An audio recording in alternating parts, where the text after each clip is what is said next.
আরে যদি এই সোনার বাংলাদেশের সরকারের পক্ষ থেকে যদি এই বাংলার যুব সমাজদেরকে যদি ফিলিস্তিনের মুসলমানকে রক্ষা করার জন্য যাওয়ার ব্যবস্থা করে দেয়, ফিলিস্তিনের মুসলমানকে রক্ষা করার জন্য জিহাদের ময়দানে নামতে রাজি আছি কারো কারো ডান হাত তুলে আল্লাহকে দেখিয়ে দিই।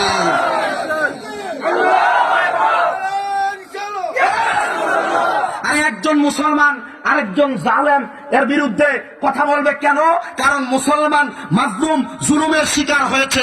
যতক্ষণ পর্যন্ত মাজলুমের পক্ষে জুলুমকারীর বিপক্ষে কথা বলার জন্য অন্তরে ইমানি চেতনা জাগ্রত না হবে ততক্ষণ আপনি ইমানদার না। বলে হুজুর কেন?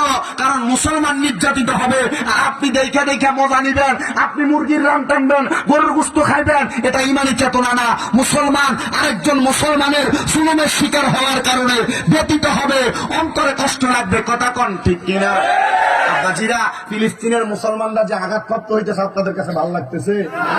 ফিলিস্তিনের মুয়াজ্জিন আযান দেয়, আযানের মধ্যে কান্নার শব্দ শোনা যায়। ফিলিস্তিনের ছোট ছোট বাচ্চারা আহ্বান করে, নাই কি কোনো মুসলমান জাগ্রত, তোমরা আমাদেরকে রক্ষা করতে আসবা? ও মুসলমান, কেমনে যাবেন আপনি রক্ষা করতে? ফিলিস্তিনের মুসলমানদেরকে ইসরায়েল জালেম বাহিনী জুলুম করে মারে, আর সৌদি সরকার কেক কেটে ঈদ উল ফিতর উদযাপন করে।